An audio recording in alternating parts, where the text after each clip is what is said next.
Good morning, good afternoon, everyone. Thank you for joining us for our webcast today. We'll be presenting Creo 4.0 functionality enhancements.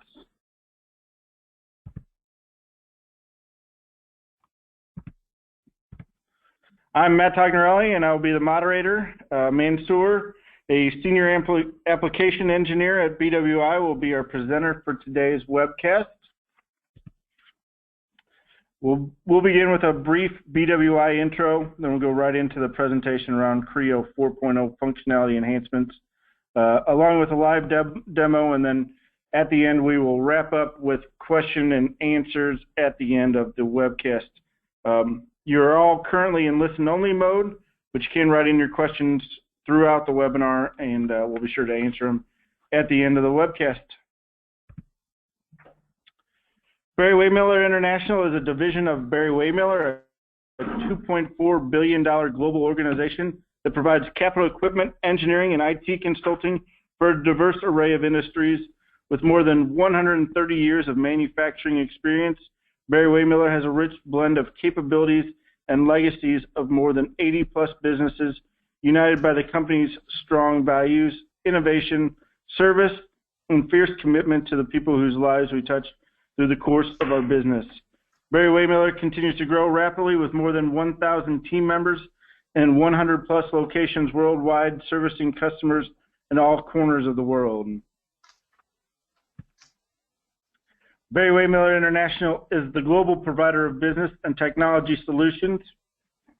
Our unique business model enables us to offer global expertise and consultative services while having a strong local presence in the markets we serve, with operations strategically located to meet client needs throughout the U.S., Europe, Middle East, Asia, Pacific. BWI offers world-class engineering, enterprise, IT solutions that enable our clients to achieve competitive edge in their marketplace. Our global headquarters is in Atlanta, Georgia, with additional offices throughout North America, Europe, and India. Barry-Wehmiller has a rich manufacturing legacy tracing back to 1885, serving all sizes of businesses, ranges from small and mid-sized to Fortune 1000 manufacturers. We provide a solution for a diverse group of customers spanning the globe in Europe, Asia, and the U.S., from small companies to large household names and everything in between. We've got a quick couple of poll questions here, and we will hand it over to Mansour and get to what you guys are all here for.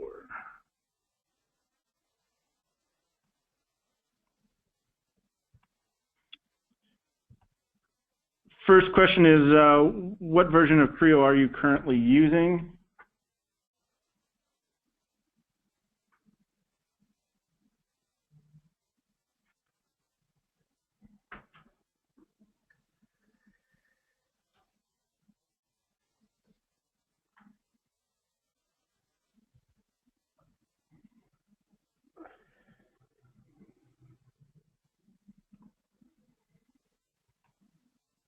Alrighty, thank you. One more question and we will get you on to the presentation.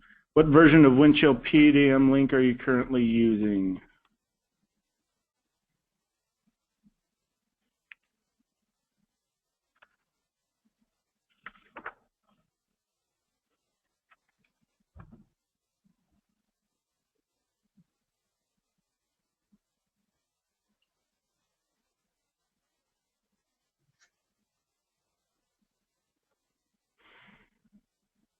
Alrighty. Thank you, everyone, for participating in the poll questions.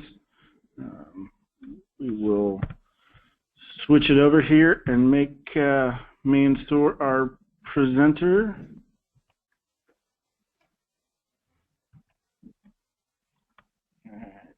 Mansour, you should have the ball. Yep.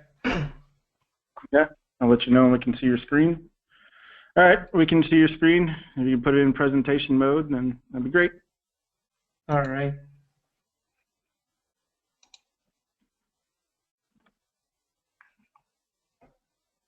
So is it working fine? Yep, we got it.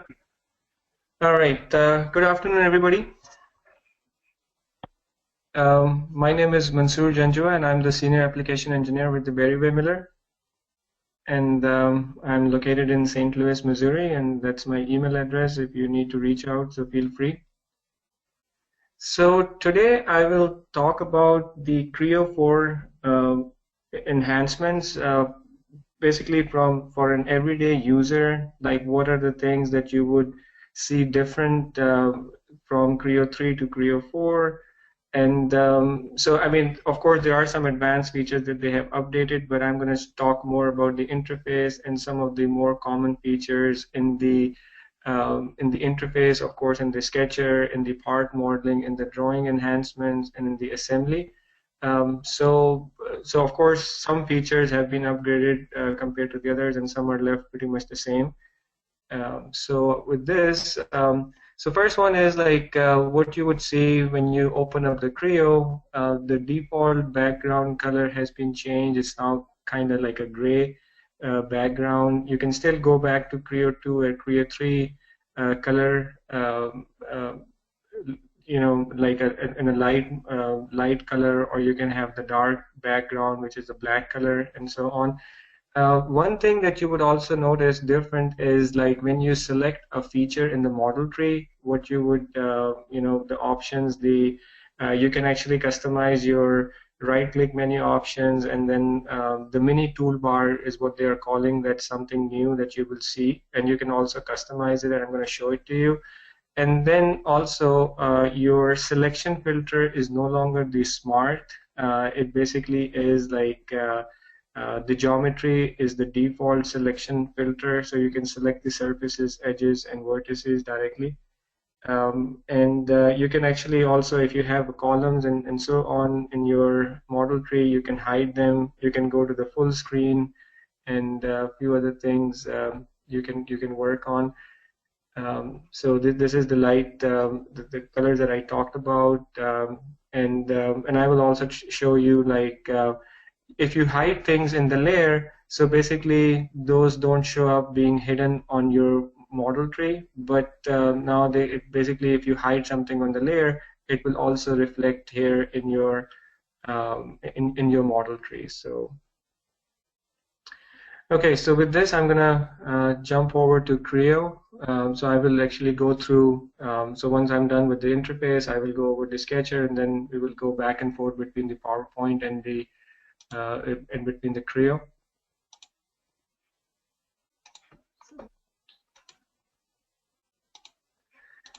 All right, so this is the interface for the Creo. As you can see, it's pretty much the same, except for like the background color has changed.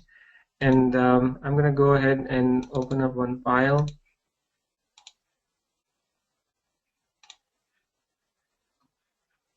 All right, so this is the default background color that we have.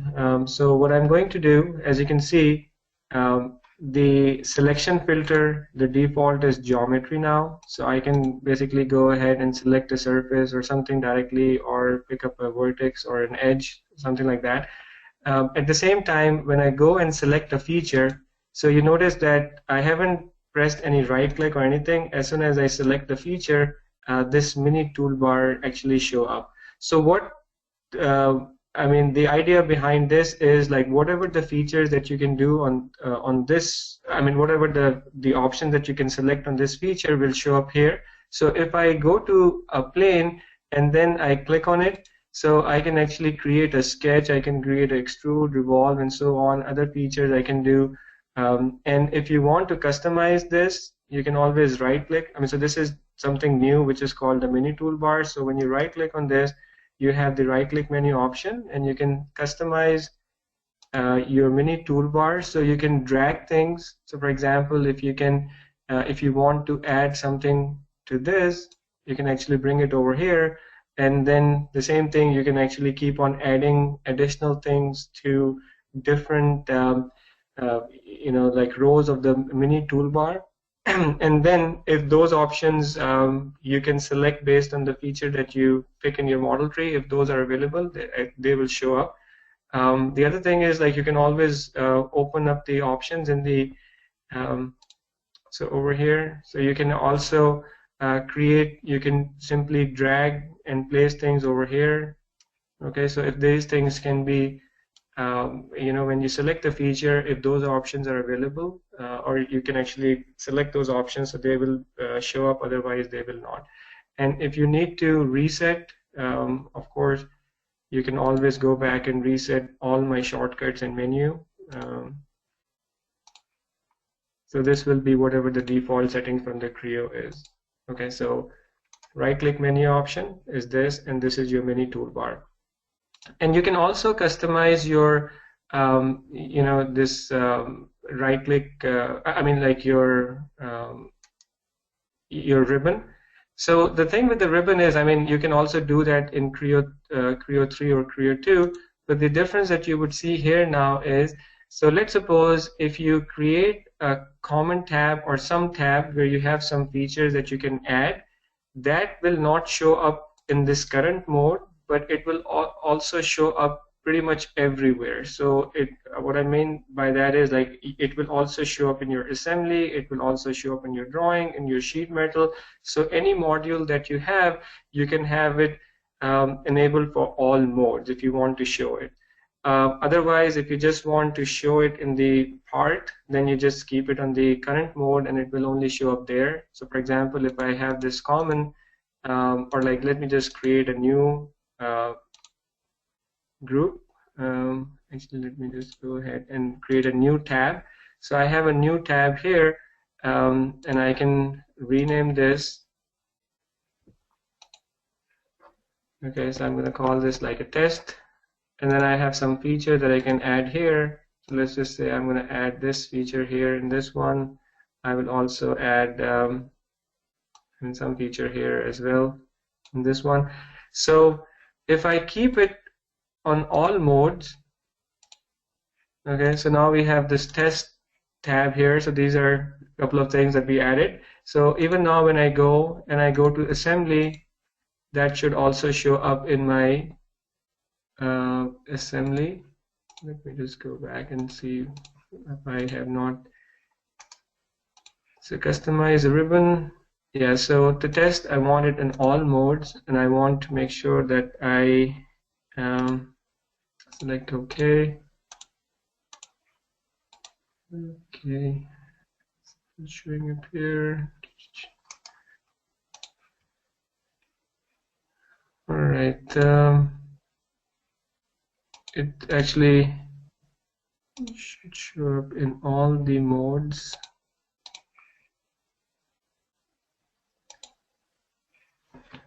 Yeah, so yeah, if it's not, like technically, like, that's basically the idea behind it, that it will show up in all your, like, doesn't matter if it's assembly or something, it will always show up in all of these. Yeah, I don't know why it's not showing up right now. I just tested it a little while ago, but anyway, so you can actually have that propagate even from assembly. You can show it in the part and so on and so forth. At the same time, like, you can also have a full screen mode, which is something new. So if you click on F11 or you click on this icon, basically it will just take you to the full screen mode. And then as you, if you want to exit out, you can press F11 again, and it will take you out of the full mode. So if you have additional columns, so let's suppose if you have additional columns that you want to show feature IDs and so on. So if you need to hide those, now you actually have this icon, so which will collapse your columns, and if you want to show them, so you can uncollapse or collapse them this way. If you also go ahead and hide things in your layers, like typically when you hide things in the layer,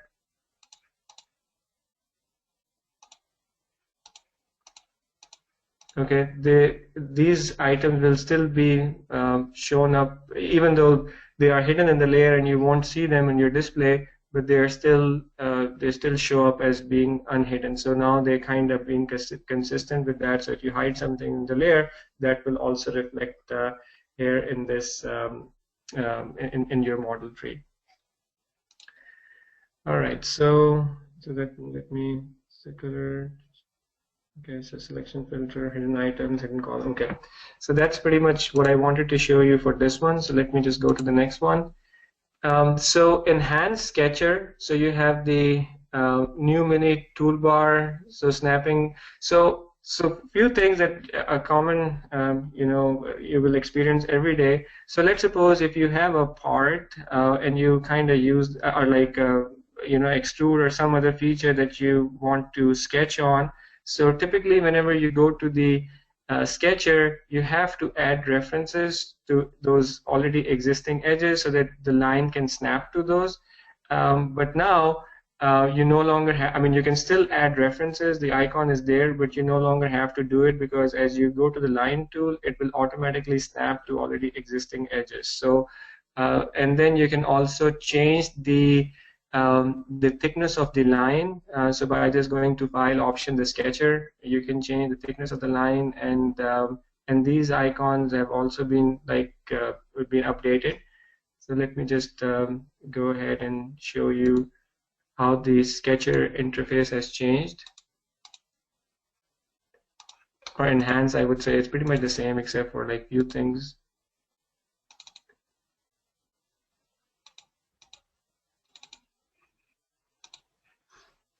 Okay, so I'm going to just go ahead and go to Extrude, select this as my sketching plane. And so here's a new icon which I will talk about in a minute. But as I was mentioning earlier, so if you go to the line tool, I no longer actually have to add this line as a reference because it will automatically snap to this. Okay, so you can see that these edges can be picked up. Okay, so this is how your sketch will be created now. One more thing is, so if you want to select, you know, some feature, it has to be completely inside the box. So for it to select, if you are creating your rectangle from top to bottom or from right to left, otherwise, if you just do it the opposite way from bottom up, so anything that's even touching it. So everything that's touching it basically will be selected. So it's kind of okay. And another thing is,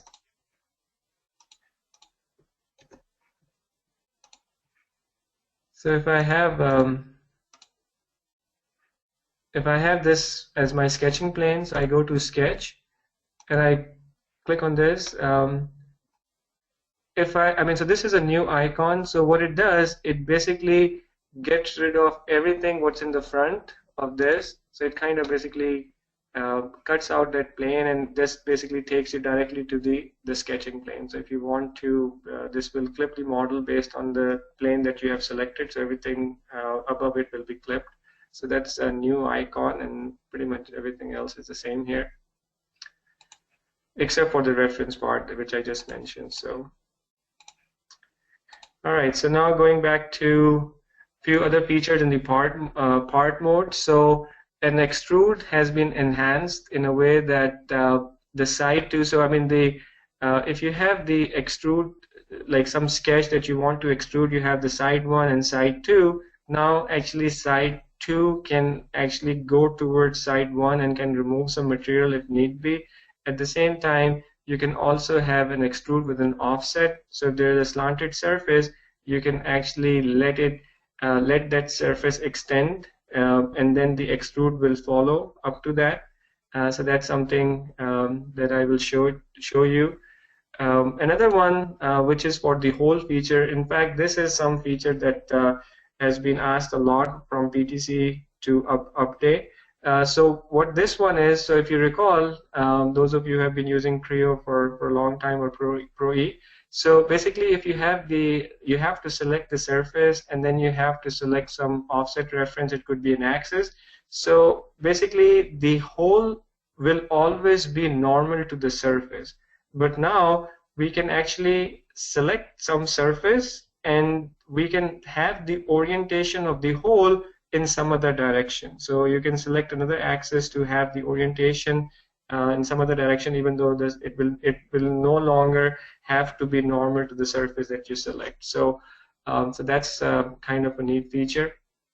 Another one is which has been asked quite a bit, that like if you have two opposing surfaces, typically what you need to do is you have to go and measure the distance, and then you go and create the plane and offset it to half of the distance, and if you change the distance you have to go and change the plane as well. But now you can actually create something which is a mid plane by selecting two opposing surfaces, and you have the plane in the middle.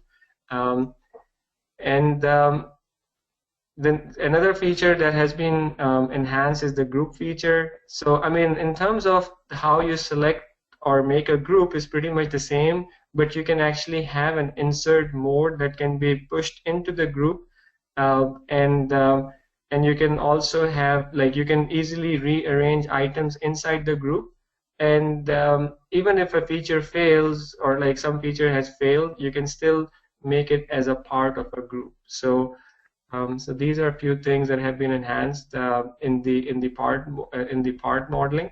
So let me just go and show those to you.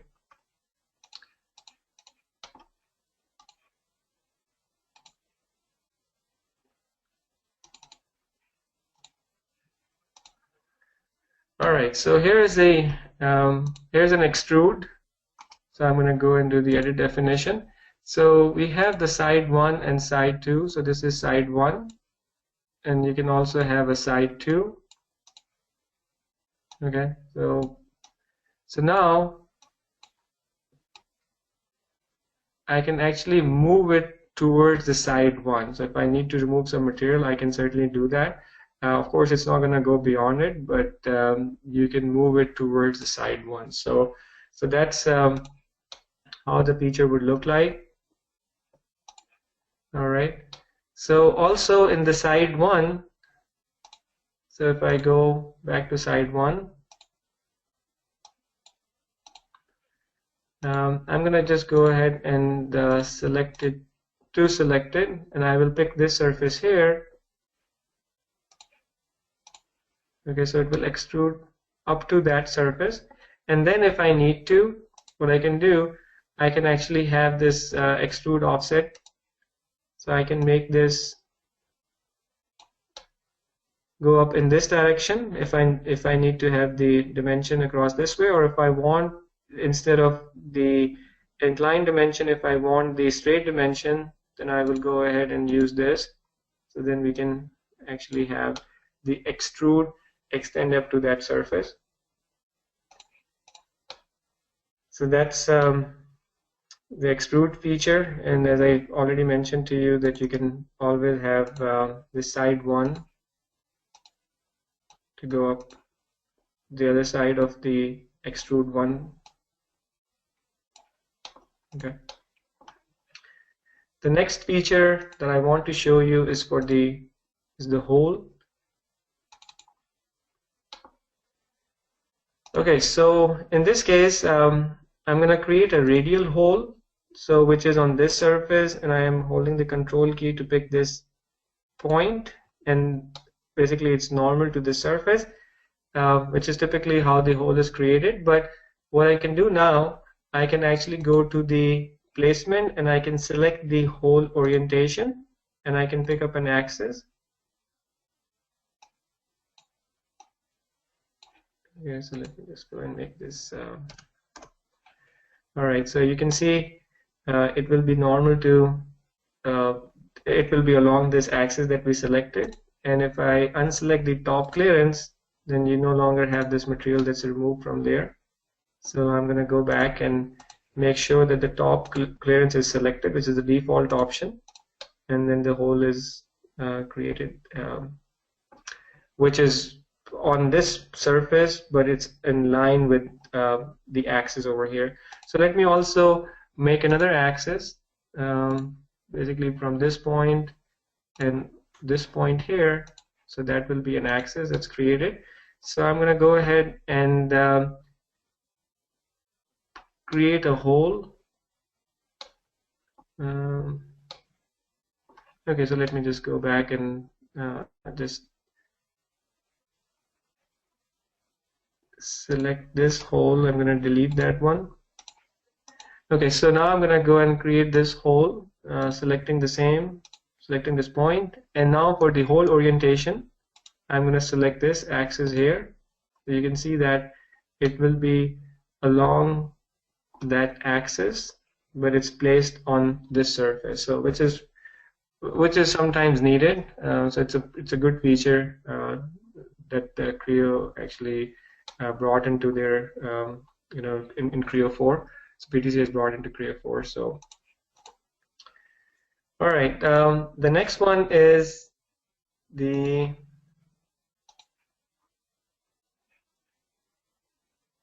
okay. So yeah, so yeah, if I want to create a plane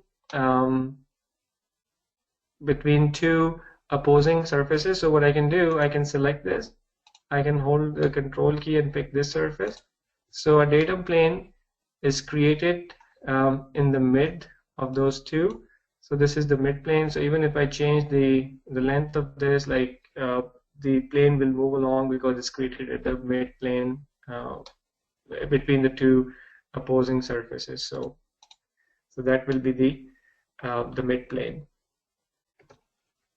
And if some feature, as I was mentioning earlier, I think I will show it to you on some other part because there are not many features here. So so now let's just go back to the. So one thing that those of you who actually put GD&T symbols on your drawing, I mean, it was very difficult to place, especially these datum targets and everything on the drawings.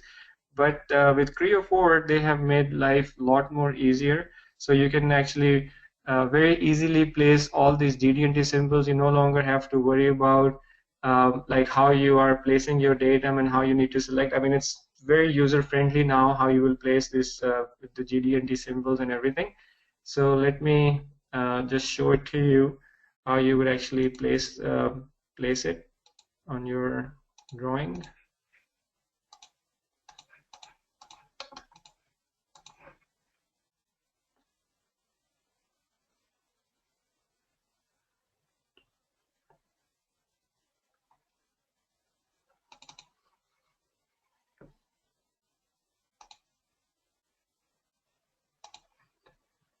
All right, so here's our drawing.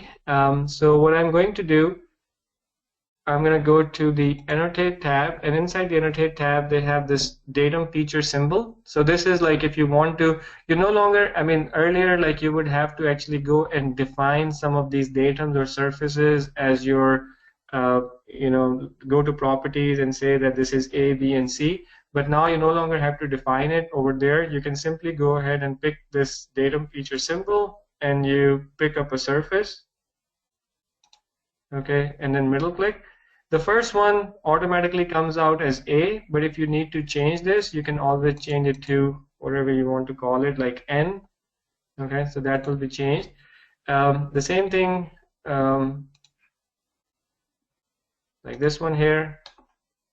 So it's because there's A is not there, so that's why it will keep coming back to. So if you start out, the first one, it will give you A. The second one will be B, then the third one will be C. But let's just say you start out and you say A and then you give C, and then the next one you would put, it will give you by default as B. But you can simply change it over here. So what you want to call it, you can actually name it that way. So that's pretty easy. And it's not only on the surfaces, you can actually go and place this on any of the circular feature. So you place it here.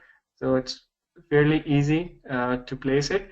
You can also do it on the on your feature control frame, I mean, like our GD&T feature control frame. So you can actually place it like this over here. So I mean, those are the common ones. I mean, this wasn't so easy earlier. Like you have to define it, you have to select a surface or an edge or something like that. But now it's much easier to place it. The same thing goes with the datum targets. So datum target, you just can simply go ahead and pick some surface or some already existing point, and then you middle click to place it. But as you place it, you have now option to actually, do you want this datum target to be a point? If this is a point, that's basically, that's fine, but this datum target could be a circle or a rectangle. So if you want that to be a circle, you can specify what the diameter of that circle is. Okay, and so that's basically what that is. And then you can always go back to this thing. So you select your feature, and you have this datum target feature. So if you wanted no leader, with leader, far side, so if you don't want any leader, you can have that. If you want movable datum, so you can have this, certain things you can change. All right, so what do you want inside this? So, I mean, typically whenever you have a datum target, it should be on some surface. So you can go and select that I want this thing or this one to show up there. Okay, I think this surface is not there. So I'm going to go back to this one. I'm going to pick this, and let's just say it's going to be, yeah. Okay, so this will show up here. So if you want it inside, outside, so stuff like this, you can have it. If you want to remove it, you can do that. So now datum targets are much easier to place. The same thing over here. So if I go back to the datum target, I can select this, and I'm placing it over here. I can actually have a rectangular area. So this way I can define, this will be maybe 1 times 2. So this is the rectangular datum target that has been placed on your drawing. So, and the other things, and pretty much your geometric tolerance have been also improved. Like for example, like this is, you can let it connect it anywhere you want with some dimension, or I can select it or dimension or some edge over here. Okay, so I can place it. So as soon as I place it, I mean, it gives me the option, what type of thing do I want. I can have the perpendicular selected. I can actually have some tolerance. I can have some symbol if I need to add some symbol. I can have the datum identifiers, like it could be A, B, C. So this will be my primary, this will be the secondary, that will be, so it will just keep on adding to this. So other indicators, so if you want something additional besides that, you can have this there. If you want to make it composite, like another one, you can also add that. Okay. You can change the arrow style. You can add some symbols if you need to. Okay, so yeah, so so this has been enhanced quite a bit, and as I was saying earlier, you can also place it right on dimension itself also, and then you can also do it on the datum as well if you need to. So that has been enhanced from the previous version. So all right, the next thing is, like, you can also assign materials and outdated, so it will also show you what are the outdated material properties, or if you have all the mass properties computed or not. So earlier, like, you would have to basically go back to the part, you have to open it and then assign the material, but now you can do it in the assembly, and you can find out the overall mass of the assembly.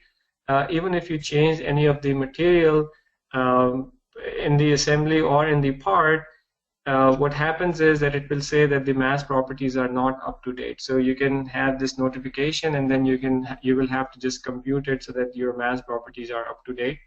So let me just show this to you.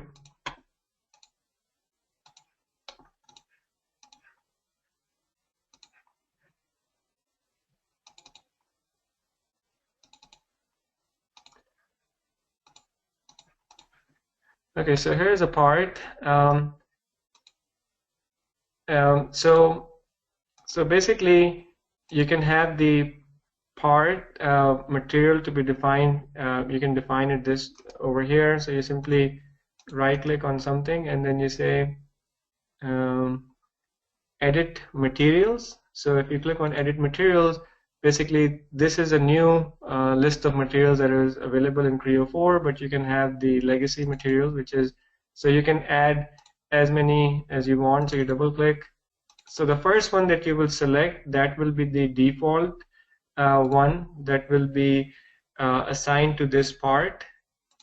But then if you want, you can right click on something and you can assign this, and it's just going to give you a warning message that, okay, there's already a material assigned, so do you want to override this? So yes.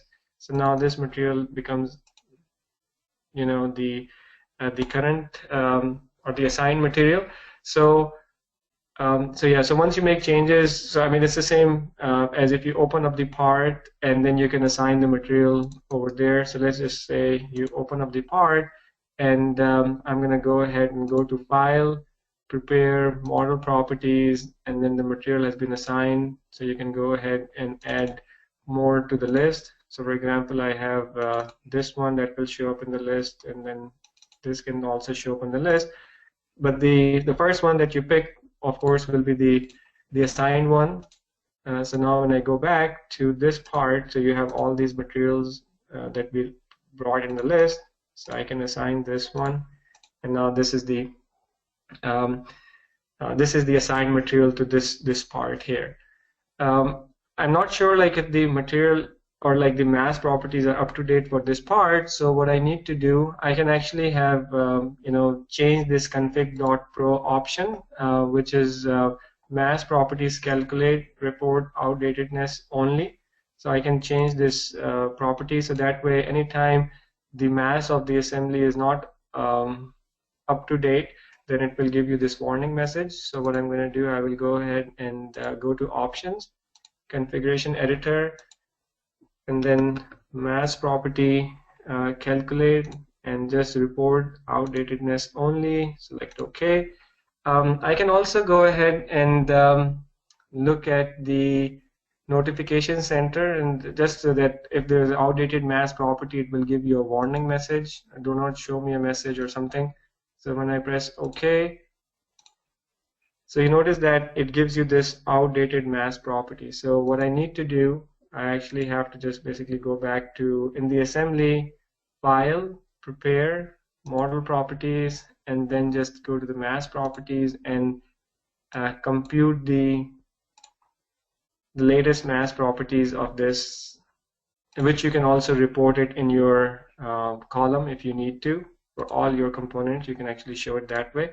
So now all the mass properties are up to date. So if I make any changes to this, it again gives me the warning message because we changed the material. So I'll have to go back and update the mass properties there.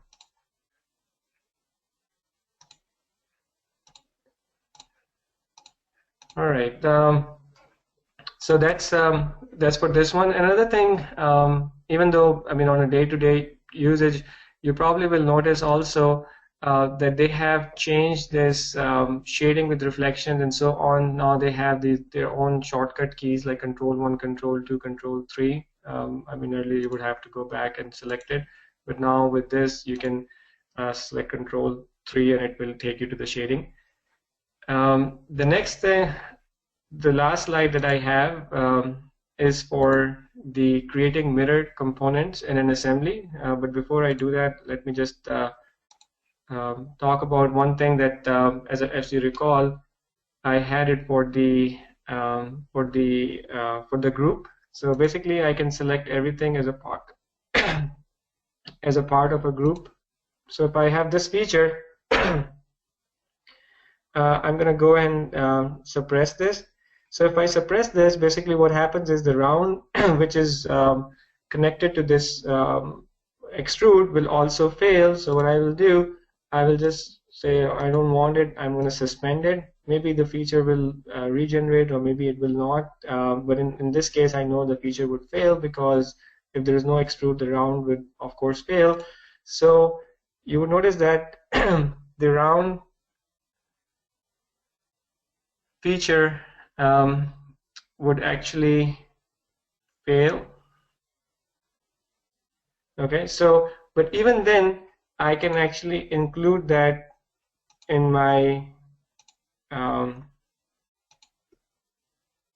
in the group.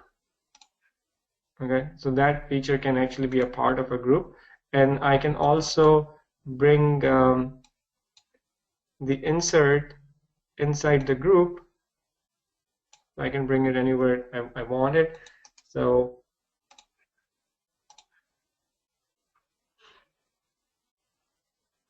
all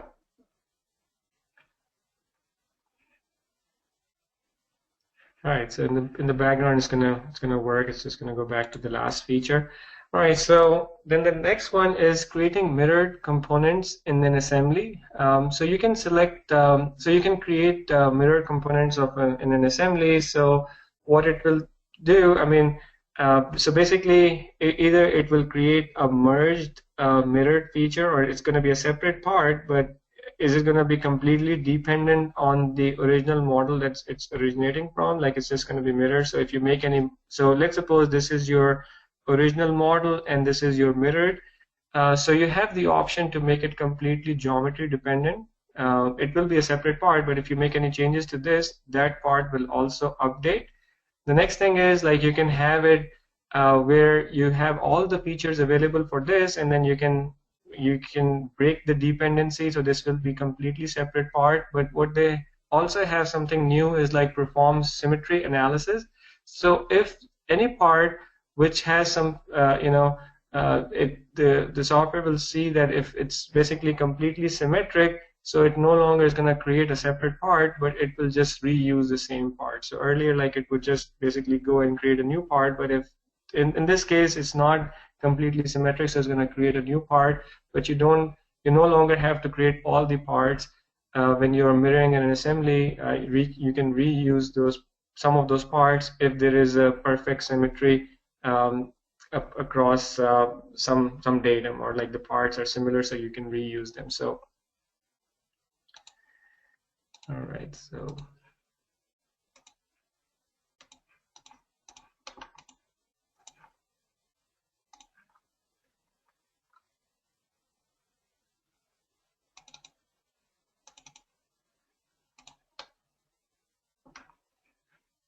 okay, so even in this part, so there are some outdated mass property. That's why I'm getting this warning message.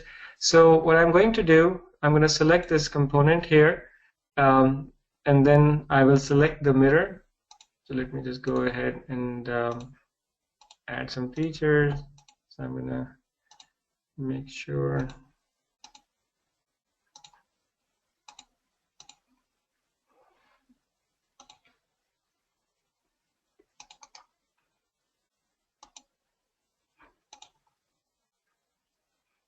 And somewhere else they have been hidden, so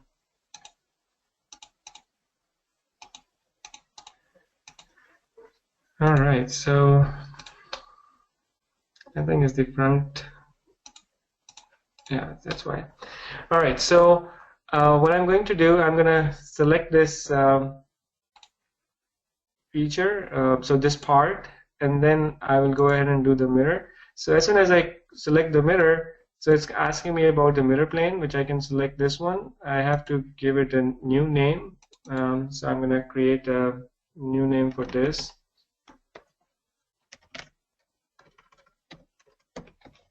Okay, so then I have the option to make it like geometry only, geometry with feature, geometry dependent, and then the way this is placed, I can also make the same constraints, or I can also have those things to be deep, the placement constraints coincident or something. I can also make them independent, and then you can also select the perform symmetry analysis. So if you do that, then it will try to see if you have to create a new part, or it can be reused again. So I'm going to just go ahead and preview. So if you just use the geometry only, so basically you end up with this part here, but there is no feature for this part because it's completely dependent on this part here. So if I go ahead and I do anything on this part, so I can go ahead and suppress this. Oops, not the whole part. I just wanted to select the feature. Okay. Okay, so let me just go ahead and select the chamfer, these chamfers, and then I'm going to suppress these. Let me regenerate, and you notice that these parts, or like these features on the other part, will also change because it is completely dependent on that. So let me just go back and undo everything. And I'm going to suppress this part. And what I will do now, I'm going to select this. Let's go back to the mirror, and this time I'm going to select this one here, and this is like base part, and I want geometry with features, so it's no longer geometry dependent. And if I want to the placement of this to be independent also, so I can do that.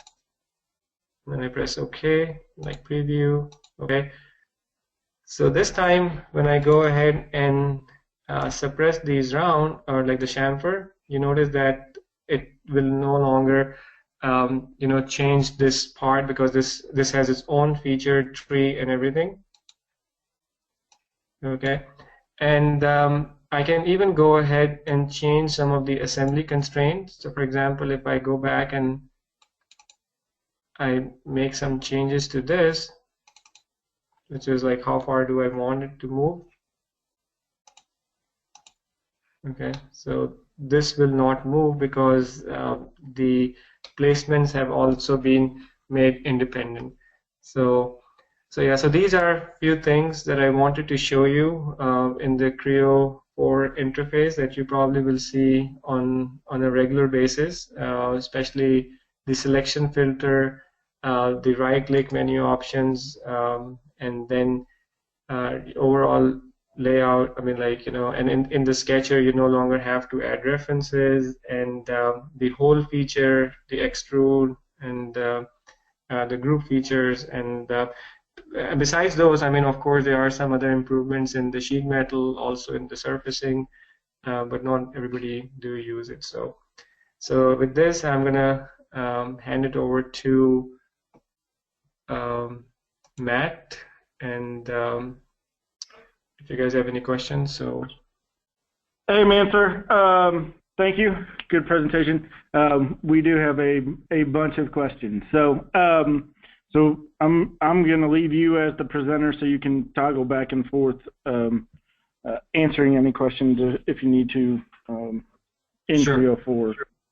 So first question is I'm interested in Creo 4.0. Has IoT implemented?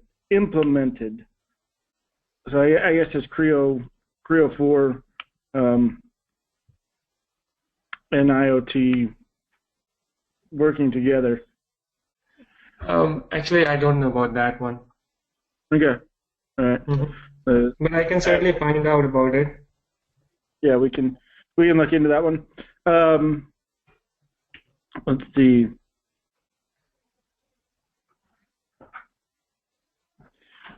When customizing mini toolbar, does it save in the same place as a UI file? Yes. Okay. Any issues with current version map keys moving forward? Typically, map keys are. I think they probably will carry over, because not a lot has changed. It's not like a big jump from Wi-Fi 5 to Creo 2 or something. I assume that map keys more. I mean, like, they will carry over. I would say, yeah, for the most features, yeah. Yeah. Alt key to turn off auto reference in sketch mode. Let's say if you don't want to snap objects. Yes, so the Alt key will let you, yeah, so it will no longer let you snap to those if you use the Alt key, which is the bypass filter. Yeah, so it still allows you to do that, yeah. Okay. One question. Do you offer updated training classes? And yes, everybody, we do offer updated Creo 4 intro classes. We do have a couple posted on our website. You can go to www.b-wi.com/training, and you can see our full schedule of Creo classes that we currently have scheduled and Windchill classes as well. So you can check that out on there.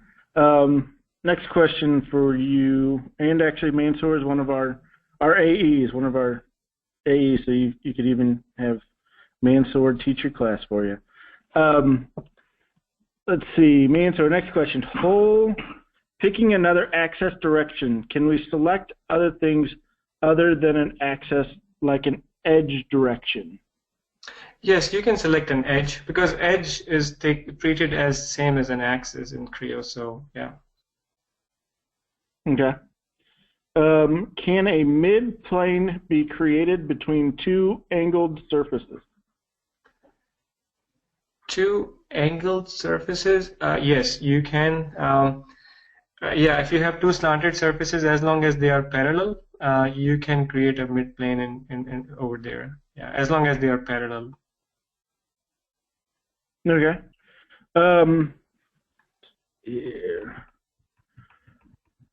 For the mini toolbars, can you select the geometry and then right-click to get the toolbar to come up, like a right-click on an edge to allow commands like fillet?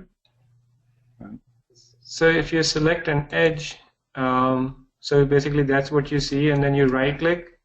So basically that's the other option. So right-click menu option is still there, which comes up with the right-click. Otherwise, if you just select the some feature, I mean, you will see this mini toolbar. You don't have to press right-click or anything for that, but the right-click menu option would still come up when you press the right mouse button. So some features have been moved from the right menu option, like RMB, to this mini toolbar, but you will still have RM, yeah, right mouse button feature, yeah. So.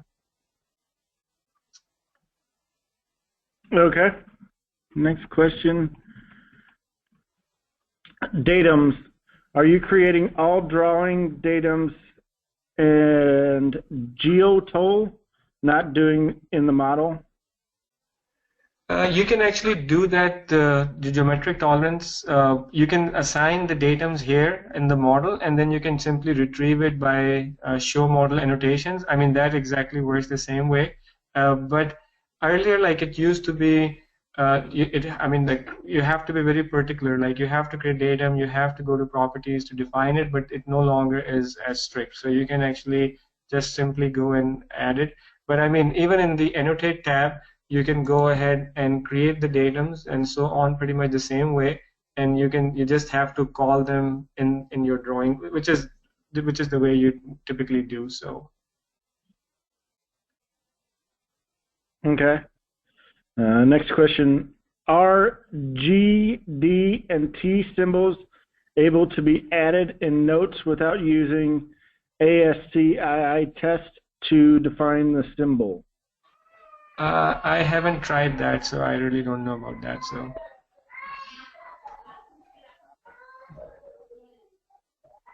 All right. Can I add material in family table? In the family table, because like if it's one of the features of the family table, you should be able to change it though. I mean, again, that's something I haven't tested, but as long as it's a feature and some feature that can be changed, so I don't see why not. Okay. Yeah. Let's see. Can the G, D, and T be assigned to the model still and populate the drawing? Sorry, say it again. What's that? Can the G, D, and T be assigned to the model still and populate the drawing? Yes, you can do that. So yeah, anything that you do it on the part, you can always use the show model annotation in the drawing, and you can retrieve that information on the drawing itself. Okay. Is the GDT update in the base Creo or an additional module? The GDNT itself, like whatever I showed you today, I mean, that's in the base model. But there is something that there is a new extension. So if you go to application, there is something called the, actually it's not here, so let me just open up the part. So they have, yeah, so they have the GDNT advisor. So for that, you have to get a separate license. But whatever I showed you today is what you would get from the base package. So all these, so I mean, as I said, it used to be very cumbersome, but with this Creo 4, I think in the drawing, I think that's the biggest enhancement that they have done to how to place the GDNT symbol without having to worry about defining your axis and putting the datum, calling out a datum plane, and then it used to be very difficult. I mean, I used to do it, but but with this, I think it's just made life so much easier. So. Okay. Let's see. When changing mass properties in an assembly, does it carry over to the base part, or is it just a valid in that assembly? No, it's at both places. So it's like if whatever the changes you're making in the assembly, basically, if you open up the part will also have the same material attached to it. So you can do it now at both places. If you open up the part, it of course shows up in assembly, but now you can also change it in the assembly. So as I was mentioning earlier, so you just go to any component and then you right click and you say edit material, and anything that I will add here basically will be attached to this base part. So. Okay. Next question is, what is compatible version of PDM link? The PDM link 11. Okay. In Sketcher, when snapping to references, can you choose whether it grabs the surface or edge or edge of surface? I mean, you can add those as references. So anything that you add, I mean, as I said, the references box is still there, but by default, technically, like it tries to always snap to the edge, so it doesn't try to snap to the surface. But if you can add surface as a reference, so why not? Yeah. Okay. Is the smart filter still available, or has this been replaced with a new functionality? The smart filter is no longer, I mean, like basically if you go to, let me minimize this. So yeah, so there's no smart filter anymore. You will have to go and change either the part, vertex, or some feature, but the geometry is the default now. So.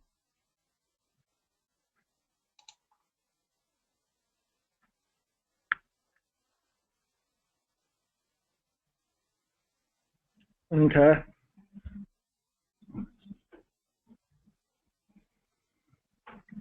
Is the mini toolbar viewable when selecting in the actual model window? Yes, so if you do it in the model window, so if you select anything, let's suppose I select this edge here. So yeah, the mini toolbar will also show up here.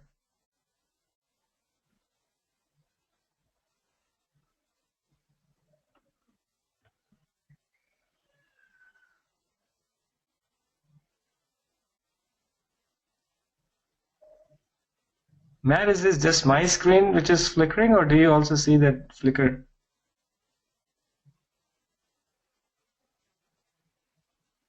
I do not see a flicker. Your screen looks good to me. Okay, that's fine.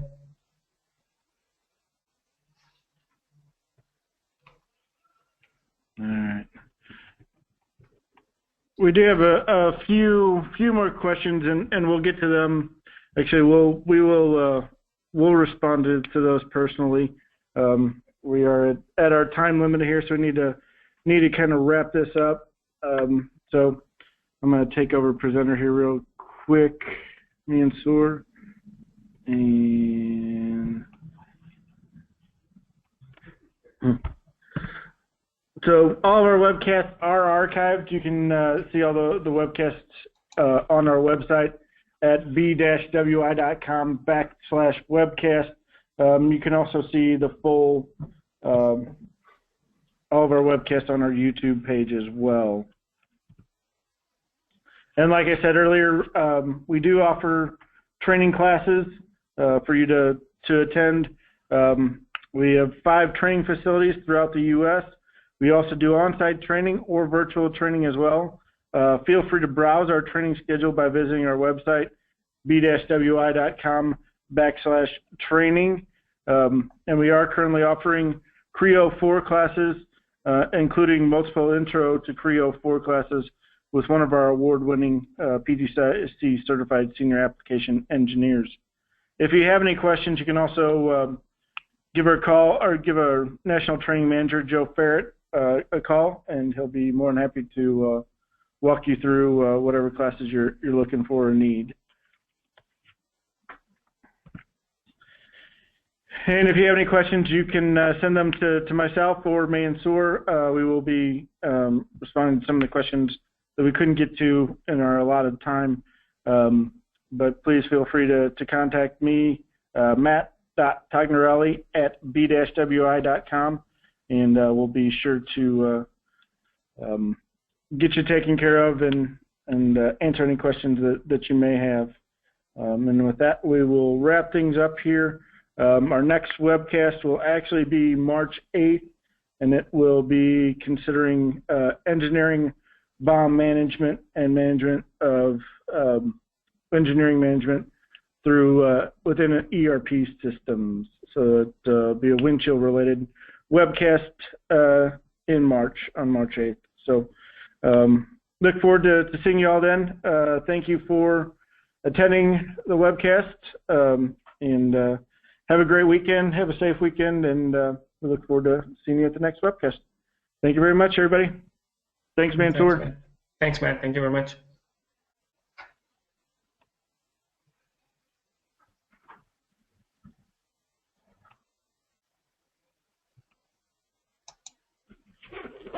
Who are the other people?